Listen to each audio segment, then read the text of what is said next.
વન્યજીવ જાગૃતિ અભિયાન, સાપ પ્રત્યેની ગેરસમજ અને સાવચેતી. નમસ્કાર મિત્રો, આપણી ચેનલમાં તમારું હાર્દિક સ્વાગત છે.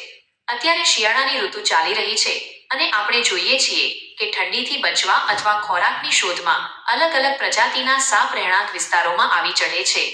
જ્યારે પણ સાપ દેખાય છે ત્યારે સમાજમાં બે પ્રકારની સ્થિતિ જોવા મળે છે.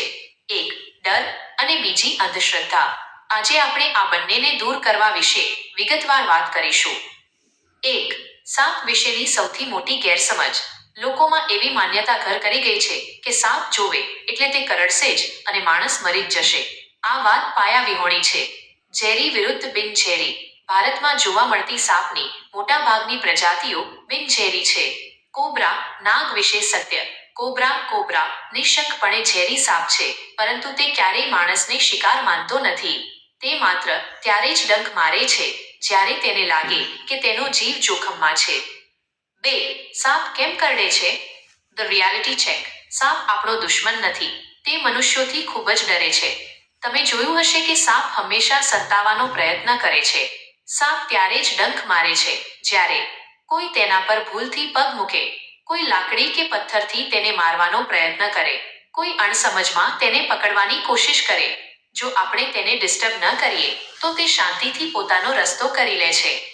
3. જ્યારે ઘરમાં કે આસપાસ સાપ દેખાય ત્યારે શું કરવું? જો તમારા ઘર, વાડા કે ઓફિસમાં કોઈ પણ સાપ જેમ કે કોબ્રા અથવા અન્ય દેખાય તો નીચે મુજબની સાવચેતી રાખો. શાંતિ જાળવો.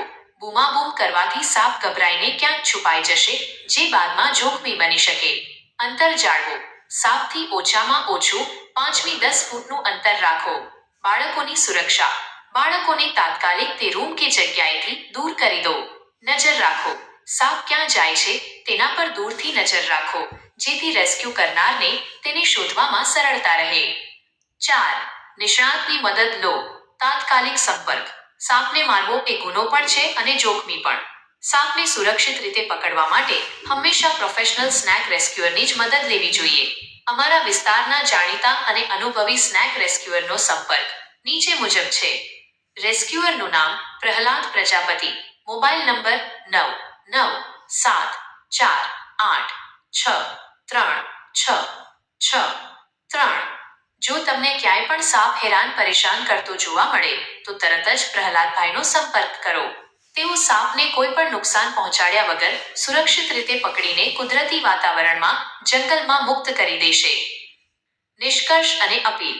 મિત્રો, સાપ પર્યાવરણની કડીનો મહત્વનો ભાગ છે. ખેતરમાં ઉંદરોનો ત્રાસ ઘટાડીને તે આપણી ખેતી બચાવે છે. આપણે તેમને મારવાની જરૂર નથી, માત્ર સમજવાની જરૂર છે. જો તમને આ માહિતી ગમી હોય અને તમે વન્યજીવોને બચાવવાના આ કાર્યમાં સહભાગી થવા માંગતા હોવ તો આ વિડીયોને લાઈક કરજો. વધુમાં વધુ લોકો સુધી શેર કરજો, જેથી અંધશ્રદ્ધા દૂર થાય. અને અમારી ચેનલને સબસ્ક્રાઇબ કરવાનું ચોક્કસ ભૂલતા નહીં. જય હિન્દ, જય ભારત.